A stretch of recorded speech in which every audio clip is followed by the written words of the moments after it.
No exception प्रस्तुत है friend और फो बुक का एपिसोड 18। पिछले एपिसोड में हमने जाना था कि कर्मसत्ता को ये बिल्कुल भी पसंद नहीं कि कोई व्यक्ति खुद तंत्र हाथ में लेकर किसी को सजा दे। काया से, वचन से और मन से भी कर्मसत्ता अलाउ नहीं करती है। इधर हम ऐसा सोचेंगे कि भाई ये क्या बात हुई, फिर तो परेशान करने वाला करता ही रहेगा, और जब तक उल्टा जवाब या फिर ईंट के बदले पत्थर नहीं मिलेगा सामने वाला कहाँ चुप होगा। राइट। दो भाई थे, दोनों ने दीक्षा ली थी और घोर तपस्या के साथ साधु धर्म का एक्स्ट्राऑर्डिनरी पालन भी करने लगे। संयम और तप के बल पर उन्हें अनेक लब्धियां प्राप्त हुई, यानी कि सुपर पावर्स कह सकते हैं। दोनों एक बार कुनाला नगरी में आए और चातुर्मास के लिए गांव के बाहर कायोत्सर्ग में खड़े रहे और ध्यान करने लगे। लोग आकर उन्हें तंग करते, खराब शब्द बोलते, तिरस्कार करते, अपमान करते। कुछ लोग तो हद पार करने लगे, पत्थर और लाठियों से प्रहार भी करने लगे। दोनों मुनियों ने अपमान और आक्रोश को तो सह लिया था, लेकिन पत्थर और लाठियों से अटैक्स होने लगे तब उनका पेशेंस खत्म होने लगा। दोनों ने सोचा कि आज इनको हम दिखाई देते हैं कि हम क्या क्या कर सकते हैं।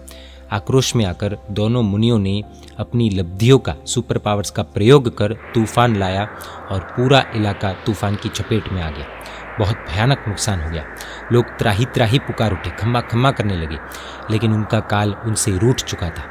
अब ये दृश्य देखकर, ये सीन देखकर हमें लगेगा कि दोनों मुनियों ने ठीक ही तो किया है, क्या गलत किया है। वो परेशान कर रहे थे तो उनको सबक सिखाया, इसमें तो कुछ भी गलत बात नहीं है, राइट।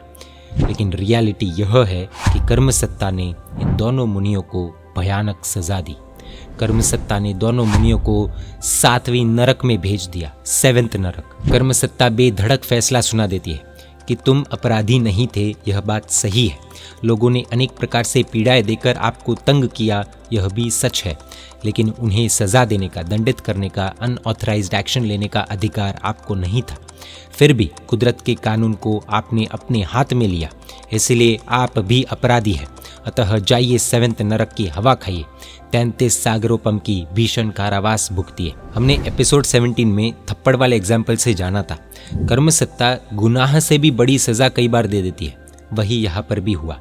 मुनियों ने क्या गुनाह फेस किए थे? अपमान, तिरस्कार, खराब शब्द, परेशानी, लाठी और पत्थर से प्रहार आदि। मुनियों ने कानून अपने हाथ में लिया तो कर्मसत्ता द्वारा मुनियों को सजा मिली 7th नरक, जो इन गुनाहों के सामने अनेकों गुना बड़ी है। हम सोच भी न सके उतनी बड़ी। महान कौन? इसलिए ज्ञानी भगवंत कहते हैं, सहन करो, जो आए और जितना आए सब कुछ समभाव से सहन करना सीखो। ईंट का जवाब न पत्थर से दो न ईंट से। जो वैसा करने गया, इतिहास गवाह है कि कर्मसत्ता ने उसे कड़क और भयानक सजा दे रखी है। वे बेचारे आज भी नरक आदि में त्राहिमाम त्राहिमाम पुकार रहे। अतः प्रहार न करो, सहन करो। प्रहार करने वाला मारा जाता है, सहने वाला महान कहलाता है। लोहार के यहाँ निहाई और हथौड़ा देखा जा सकता है, लेकिन यहाँ पर एक खास बात देखी जाती है। हथौड़ा प्रहार करता है और निहाई सहन करती है। प्रहार करने वाले हथौड़े को बहुत कम समय में ही भंगार में फेंक दिया जाता है। सहन करने वाली निहाई वर्षों तक चलती रहती है। प्रहार करने वाला अनस्टेबल है, प्रहार सहने वाला स्टेबल है। दस्ता को ऊपर से नीचे तक बार बार गिरना पड़ता है। चोट करने वाली तलवार को बदलनी पड़ती है, ढाल को नहीं। खंदक सूरी सरल भाषा में समझे तो एक व्यक्ति जिसे पालक कहा गया है, उसने खंदक सूरी के 500 शिष्यों को एक बड़ी मशीन में डालकर पीस दिया, हत्या कर दी। तो भी खंदक सूरी के 500 शिष्यों ने उफ तक नहीं किया और तकलीफ को हंसते मुंह सह लिया। पापी पालक को वे शिष्य सजा नहीं करने बैठे तो क्षपक श्रेणी पर आरूढ़ होकर केवल ज्ञान प्राप्त किया और मोक्ष सुख के भोक्ता बने। खंदक सूरी जी ने पालक के ऊपर जरा सा भी क्रोध नहीं किया, थोड़ा सा भी तिरस्कार नहीं किया, कोई भी प्रतिक्रिया, प्रतिरोध नहीं, कोई भी द्वेष नहीं किया। इस तरह अपने प्राण से प्यारे 499 शिष्यों को भयंकर रूप से उस मशीन में पीसे जाते हुए और मौत को गले लगाते हुए देखा। ऐसा दृश्य देखकर तो अच्छे से अच्छे समताधारी हो, एक्सट्रीम शांत व्यक्ति ही क्यों ना, उन्हें भी क्रोध आ जाए, फिर भी उन्होंने अपना खून खोलने नहीं दिया, संतुलन रखा, समभाव से सहन किया। ऐसा कह सकते हैं कि दिमाग पर बर्फ का हिमालय सा ठंडा पहाड़ रखा, इतने ठंडे रहे। लेकिन कई बार ऐसा होता है कि ओशियन को व्यक्ति पार कर देता है, लेकिन छोटी नदी में डूब जाता है। ऐसा ही कुछ इनके साथ भी हुआ। 499 की हत्या हो गई थी, अब सिर्फ एक बाल मुनि बचे थे। इतना सब कुछ शांति से सहन कर लिया और फिर खंदक सूरी जी ने पालक से कहा कि भैया पालक, अब तक मैंने तुमसे कुछ भी नहीं कहा, न प्रतिरोध किया, न कोई दलील की, परंतु अब मेरी विनंती को मान। इस बाल मुनि को इस कोल्हू में तिल की तरह पीसते हुए मैं देख नहीं पाऊंगा। इसलिए पहले मुझे पीस दे, फिर इस बालमुनि को पीसना हो तो पीसना, और दया आए तो छोड़ देना। इस विनंती से पालक का दिल पिघला नहीं, क्योंकि उसे तो खंदक सूर्य जी को ज्यादा से ज्यादा पीड़ा पहुंचानी थी। 499 शिष्य जिन्होंने कोई अपराध नहीं किया था, उनको भी इसलिए ही मौत के मुंह में धकेला था, और अंत में इस बालमुनि को भी इसी के लिए धकेलना था, और उसके आनंद का ठिकाना नहीं रहा। पालक ने सोचा कि 499 शिष्यों को कोल्हू में पीस दिया, लेकिन खंदक सूर्य जी को तकलीफ नहीं हुई, लेकिन अब इस बाल साधु को पीसूंगा तो अवश्य तकलीफ होगी। इसलिए पालक ने सूर्य जी को जवाब दिया, अच्छा तो ये बात है, तब तो मैं इसी को पहले पीसूंगा, क्योंकि मेरा मकसद ही ये है कि मैं आपको ज़्यादा से ज़्यादा मानसिक वेदना से तड़पाऊं। उसने ऐसा कहते हुए बाल साधु को खींचकर कोल्हू में डाल दिया, और उसकी इस घटिया हरकत और अन्यायपूर्ण कार्य को देखकर खंदक सूर्य जी क्रोध से तमतमा उठे। उन्होंने इंसाफ का तराजू अपने हाथ में लेकर अपराधी को भयंकर सजा देने का संकल्प किया। अन्यायी राजा दंडक और पालक मंत्री के इस भयंकर खराब कार्य को तमाशा की तरह चुपचाप देखने वाले इस नगर के तमाम लोगों के साथ इस राजा और मंत्री का मैं नाश करने वाला बनूं। यह संकल्प लेने से पहले ठंडे दिमाग से खंदक सूर्य जी ने सोचा नहीं और क्रोध में भयानक संकल्प कर दिया।